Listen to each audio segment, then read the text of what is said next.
I overheard my fiancé whisper to my friend, "After the wedding, we'll run away." The next day at the altar, I showed them what they never expected.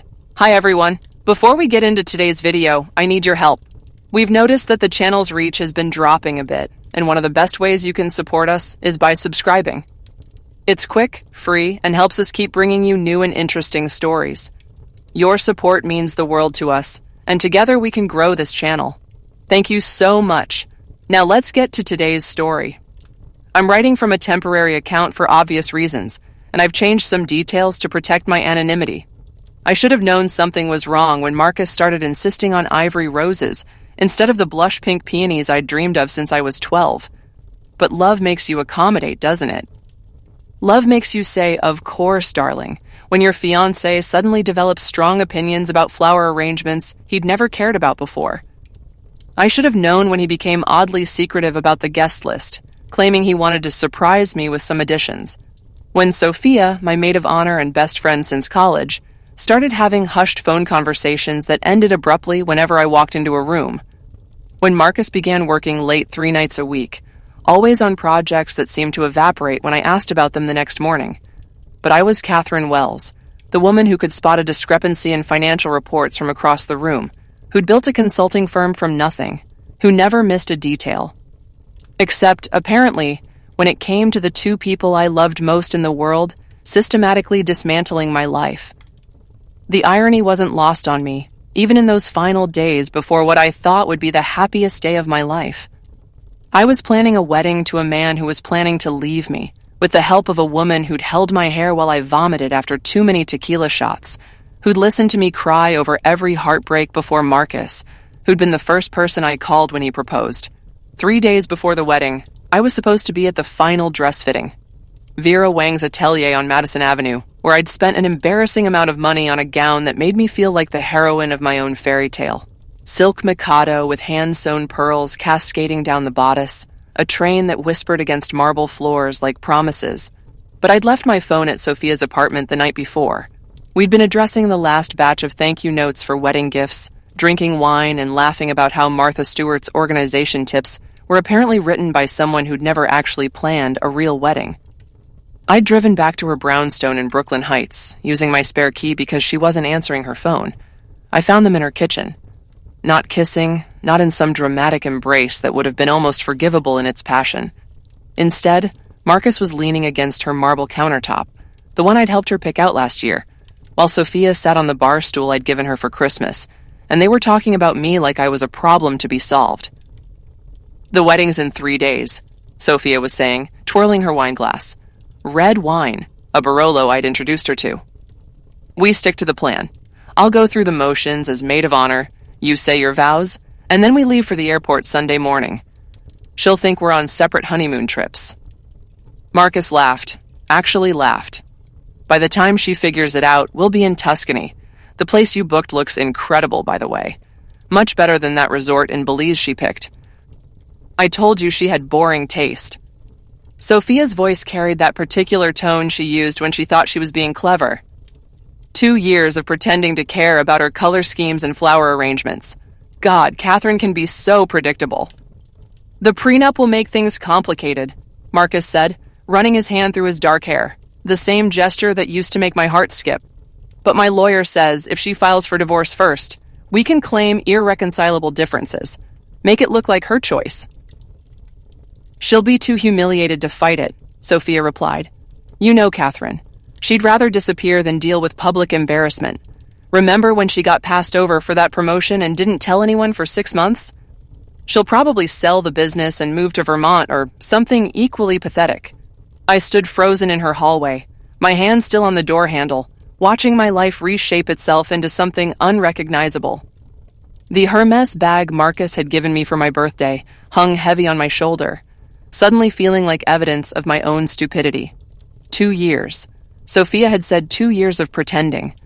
I thought about every conversation we'd had about Marcus, every late night when I'd called her worried about some small thing in our relationship, every time she'd reassured me that I was overthinking, that Marcus loved me, that I was lucky to have found someone so perfect. Every time she'd encouraged me to trust him more, to to be less analytical, to just enjoy being happy. She'd been grooming me for this moment, turning me into the perfect victim. Trusting, grateful, unsuspecting Catherine who'd been so relieved to finally find love that she'd stopped asking the right questions. I backed out of the apartment, closed the door with the same care I'd used to open it, and drove home in a kind of suspended animation. My townhouse on East 73rd Street looked exactly the same as when I'd left it that morning. Elegant, organized, completely unaware that its owner's world had just collapsed. I poured myself a glass of the Chablis Marcus, and I'd been saving for our first anniversary. Sat in my living room surrounded by wedding presents still in their Tiffany boxes, and began to plan.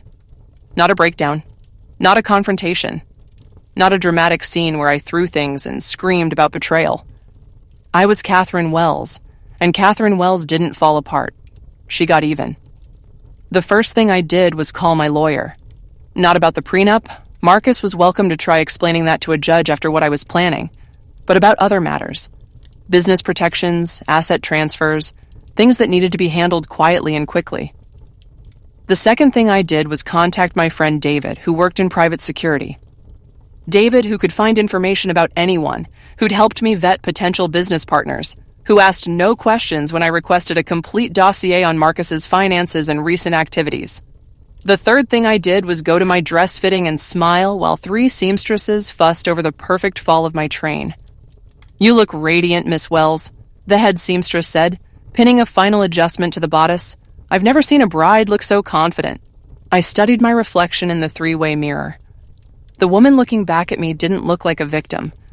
She looked like someone with a secret, someone with power, someone who was exactly where she wanted to be. "I feel like I'm exactly where I'm supposed to be," I told her, and it wasn't even a lie. David's report arrived the next day. Marcus had been skimming from his company's client accounts, small amounts that would be hard to detect, but that added up to nearly $500,000 over 2 years. He'd opened a joint account with Sophia 6 months ago, had purchased 2 tickets to Italy, had put a deposit on a villa in Montalcino that cost more than most people made in 5 years. They'd been planning this long before our engagement.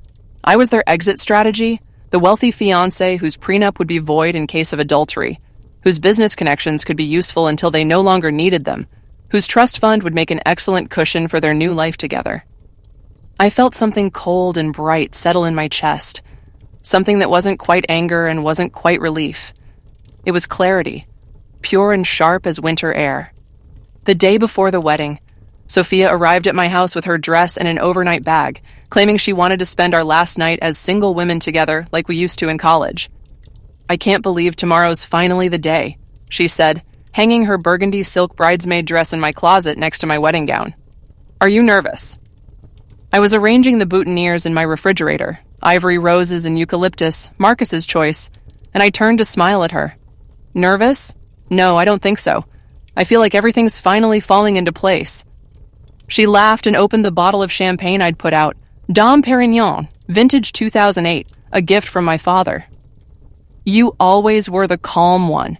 Remember when I was dating James and I was convinced he was cheating on me? You told me to trust my instincts." I remember.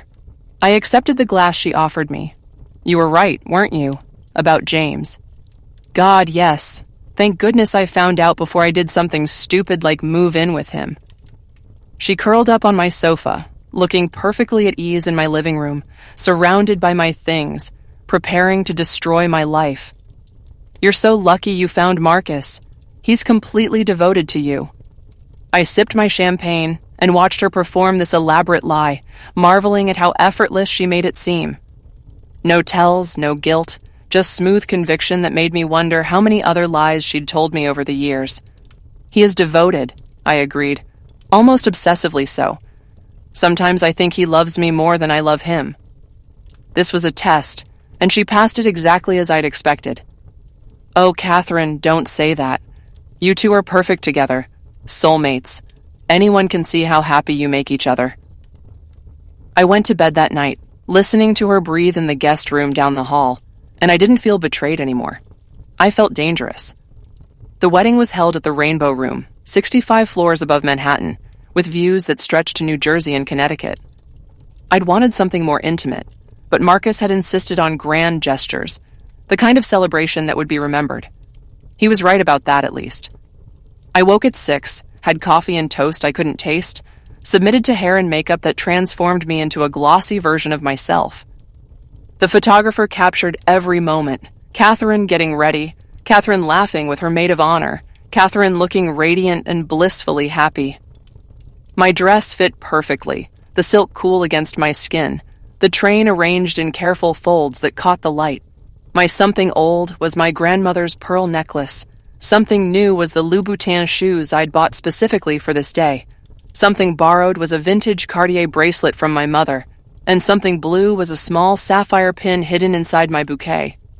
Everything perfect, everything planned, everything exactly as it was supposed to be.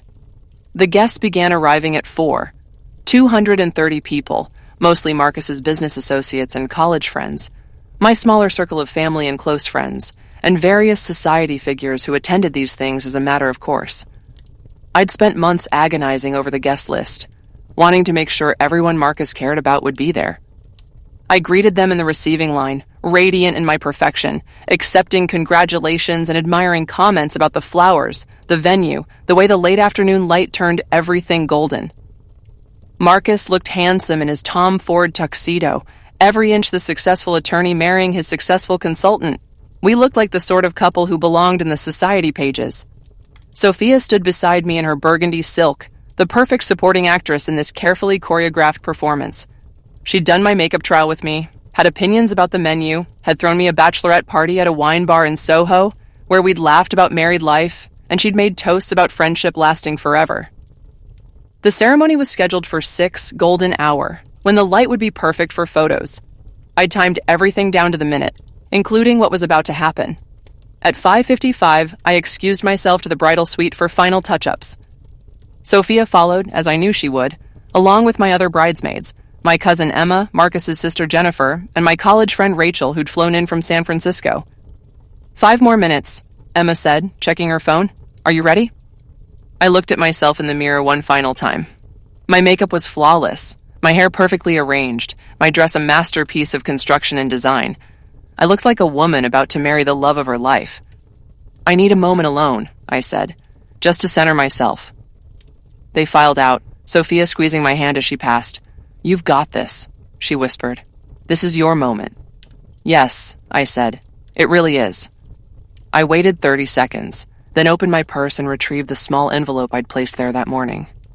Inside was a USB drive containing David's complete report on Marcus's embezzlement, copies of bank statements showing the joint account with Sophia, documentation of their travel plans, and a few other items that would make interesting reading for the SEC and the New York State Bar Association. I also had printouts, because I believed in being thorough. At exactly 6 o'clock, the string quartet began playing Pachelbel's Canon in D. My cue.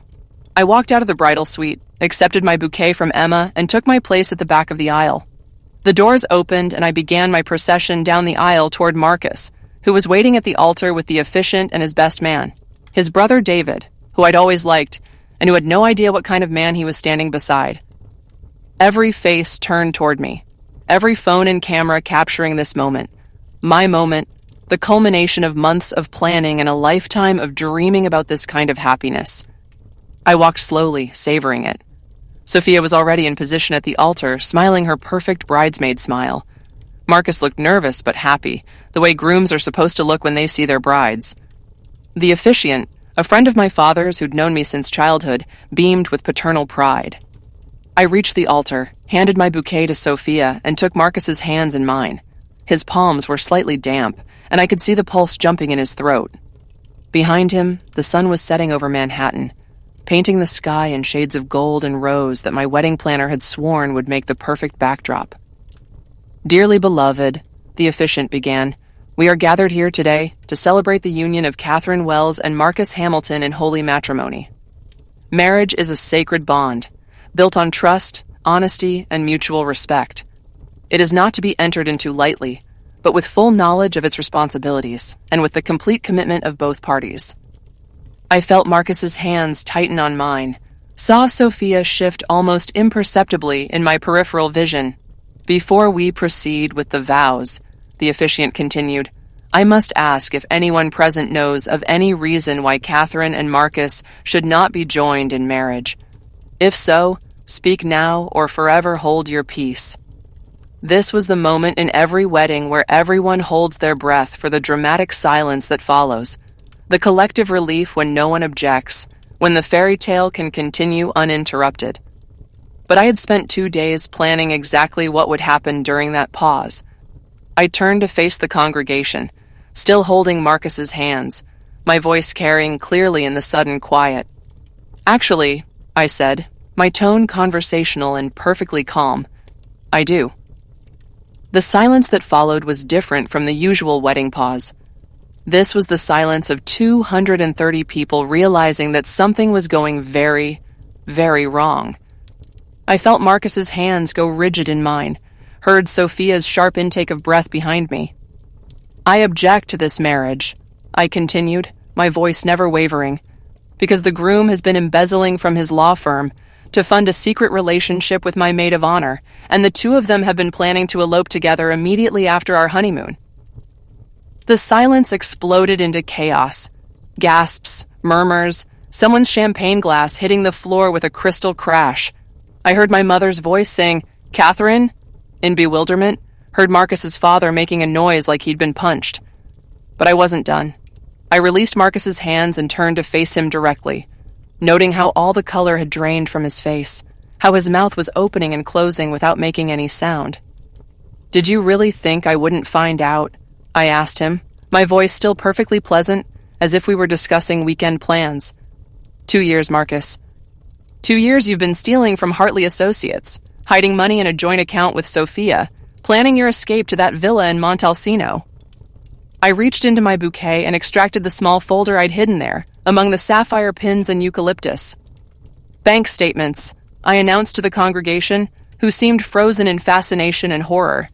"Travel itineraries, property agreements, and my personal favorite," I held up a printed email, Marcus's correspondence with his lawyer about how to void our prenup by making it look like I filed for divorce first. Sophia finally found her voice. "Catherine, this is insane. You're having some kind of breakdown." I turned to her with a smile that felt like winter sunshine. "Am I, Sophia? Because I have recordings of the conversation you had in your kitchen 3 nights ago. The one where you called me predictable and boring, where you laughed about pretending to care about my wedding for 2 years, where you discussed how I'd be too humiliated to fight the divorce." Her burgundy silk dress suddenly looked like it was choking her. I faced the congregation again, these people who'd come to celebrate love and commitment and happily ever after. "I apologize for the deception," I said, my voice carrying easily through the silent room. "But I wanted everyone who cares about me to see exactly who these people are. I wanted Marcus's business partners to know that he's been stealing from clients. I wanted his family to know that their golden boy is a liar and a thief. And I wanted everyone to witness the moment when I chose not to be a victim." I began removing my jewelry, first my engagement ring, which I placed carefully on the altar, then my grandmother's pearls, then my mother's bracelet. "The marriage is obviously off," I continued, as if I were announcing a change in the dinner menu. "The reception, however, will continue. I've paid for everything. The food is excellent, and there's no reason you shouldn't enjoy yourselves. Consider it a celebration of my freedom rather than my wedding." I lifted my train and began walking back down the aisle, every eye in the room following my progress. Behind me, I could hear Marcus finally finding his voice, trying to stammer out some explanation or denial, could hear Sophia's higher-pitched protests, could hear the rising murmur of 230 people trying to process what had just happened. But I didn't look back. I walked through the doors, past the shocked faces of the waitstaff who'd been preparing to serve dinner, past the photographers who were still capturing everything with the automatic professionalism of people who'd learned to document disasters as well as celebrations. In the hallway, I kicked off my Louboutin heels, lifted my train higher, and began to run. I made it to the elevator before the tears started, and by the time I reached the street, I was laughing and crying at the same time, still in my wedding dress, still perfectly made up, still carrying the folder of evidence that had just destroyed 2 lives and saved my own. I stood on the sidewalk outside Rockefeller Center, 65 floors below the scene I'd just left, and called for a taxi. When the driver asked where I was going, I realized I had no idea. JFK, I heard myself say. International Terminal. 2 hours later, I was on a plane to London, still in my wedding dress, using the first-class ticket I'd originally booked for my honeymoon. The flight attendants treated me with the careful kindness usually reserved for people who'd just survived disasters, and I suppose that's exactly what I was. Somewhere over the Atlantic, I finally changed out of my wedding dress and into the jeans and sweater I'd bought at the airport gift shop. I folded the Vera Wang gown carefully, tenderly, the way you handle something beautiful that served its purpose and can now be retired with honor. I spent a week in London, walking through Hyde Park and visiting museums and eating alone in excellent restaurants. I bought myself new clothes, simple things that felt like freedom. I answered none of the hundreds of calls and texts that flooded my phone, though I did read them with the detached interest of someone watching a movie about someone else's life. Marcus's messages progressed from fury to bargaining to desperation. Sophia's moved from denial to anger to attempts at emotional manipulation. My mother wanted to know if I was safe. My business partner wanted to know if I was coming back. Various friends and relatives wanted to know if the recordings were real, if the documents were legitimate, if I was having some kind of mental health crisis. The answer to all of those questions was yes, except the last one. I had never been more mentally healthy in my life. When I finally returned to New York, Marcus had been arrested for embezzlement, and Sophia had moved back in with her parents. The story had made page 6 in several legal blogs, not because anyone particularly cared about my personal drama, but because the financial details were too juicy to ignore, and because the wedding photos that had been leaked online showed a kind of perfect revenge that people couldn't help admiring. I went back to my business, which had survived my week-long absence without me. I reorganized my social life around people who had never lied to me. I sold my engagement ring and donated the money to a legal aid society that helped women navigate divorce proceedings. And I kept the wedding photos, not out of masochism, but because they captured something important. In every single shot from that day, I look like a woman who knows exactly what she's doing. Not a victim, not a fool, not someone whose life was falling apart. A woman in complete control of her own story, writing her own ending, refusing to be anyone's casualty. 6 months later, I ran into Marcus's sister Jennifer at a coffee shop in Tribeca. She approached me hesitantly, as if I might bolt or scream or cause another public scene. "Catherine," she said carefully, "I wanted to apologize. For my family, for Marcus, for everything." I looked up from my laptop, where I'd been reviewing contracts for my latest client, and realized I felt nothing at all toward this woman who had once been going to be my sister-in-law. "There's nothing to apologize for," I told her. "You didn't do anything wrong." "But Marcus?" "Marcus made his choices," I said. "I just made sure everyone knew what those choices were."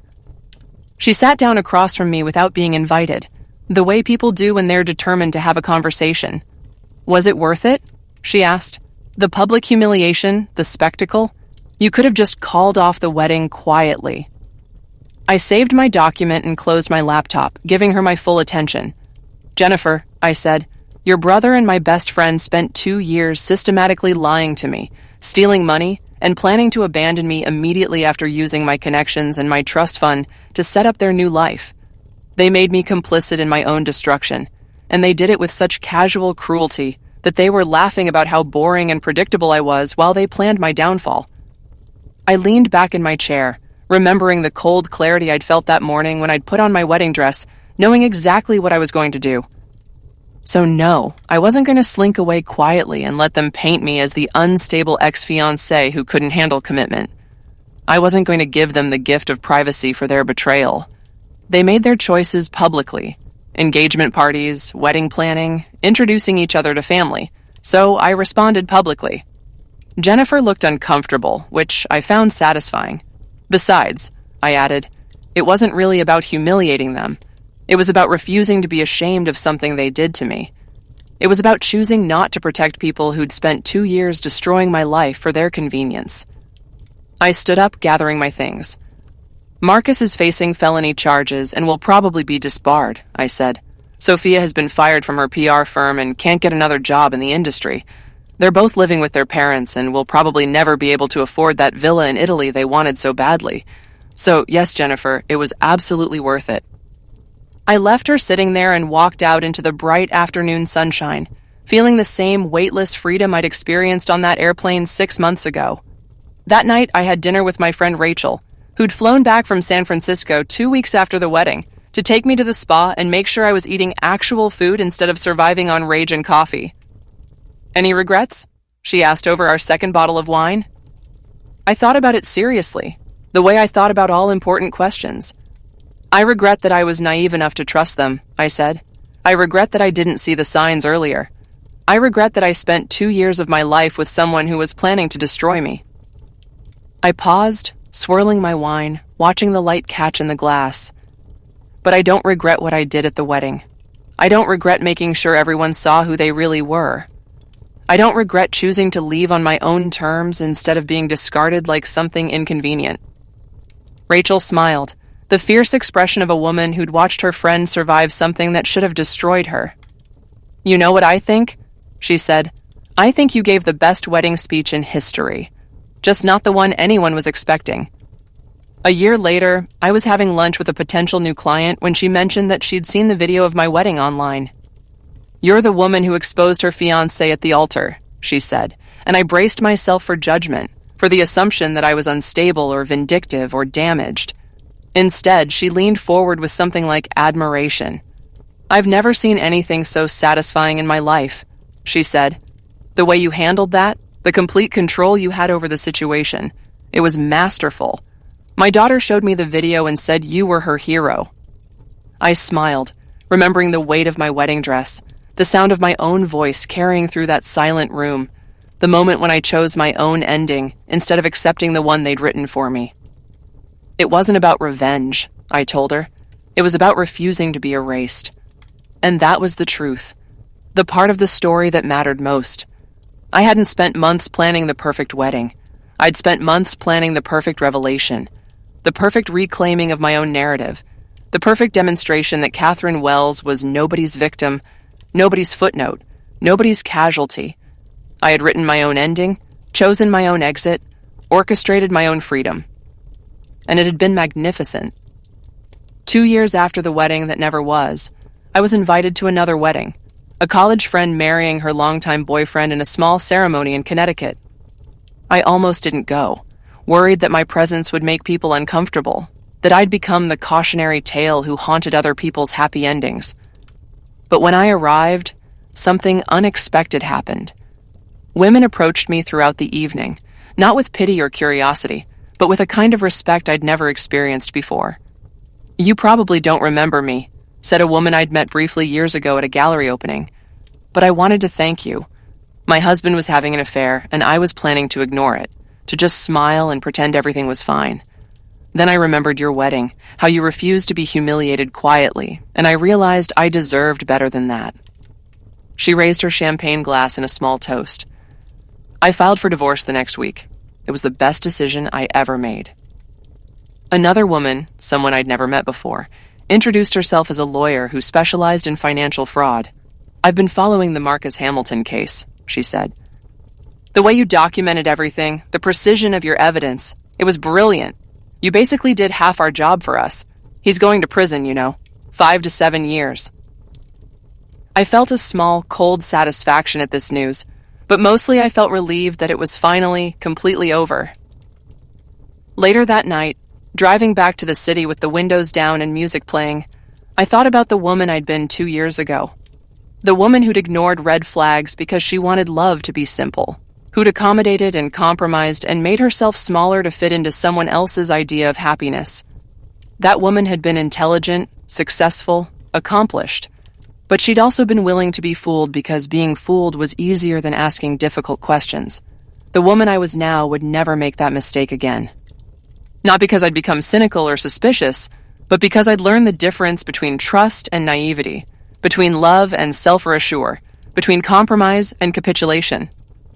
I pulled over at a rest stop and called my mother, something I'd been doing more often lately. How was the wedding? She asked. Beautiful, I said. Simple, honest, real, everything a wedding should be. And how are you doing, sweetheart? I looked up at the stars, invisible in the city but brilliant here on this stretch of highway between someone else's happy ending and my own continuing story. I'm perfect, Mom, I said, and for the first time in my life, I absolutely meant it. Not perfect in the way I'd tried to be during those months of wedding planning, molding myself into someone else's idea of the ideal bride. Perfect in the way that comes from knowing exactly who you are, what you're worth, and what you will and won't accept from the world. Perfect in the way that comes from writing your own ending, choosing your own exit, refusing to be anyone's casualty or footnote or cautionary tale. Perfect in the way that comes from standing at an altar in a Vera Wang gown and choosing truth over convenience, dignity over silence, your own freedom over everyone else's comfort. I'd walked down that aisle toward what I thought was my happy ending, and instead I'd found something better. My own beginning, my own voice, my own unshakable knowledge of exactly who Catherine Wells was and what she would never, ever accept again. And that, I realized, was the most beautiful wedding gift I could have asked for. The gift of becoming completely, uncompromisingly, magnificently myself. The gift of never again being anyone's victim, anyone's fool, anyone's consolation prize or exit strategy or convenient lie. The gift of knowing that whatever happened next in my life, I would face it with my eyes wide open, my intelligence intact, and my dignity absolutely non-negotiable. I drove home through the darkness, still wearing the simple blue dress I'd chosen for someone else's celebration, and I felt like I was floating. Not because I was in love, not because I was planning a future with someone else, but because I was completely, perfectly, triumphantly alone with my own strength. And that was more than enough. That was everything.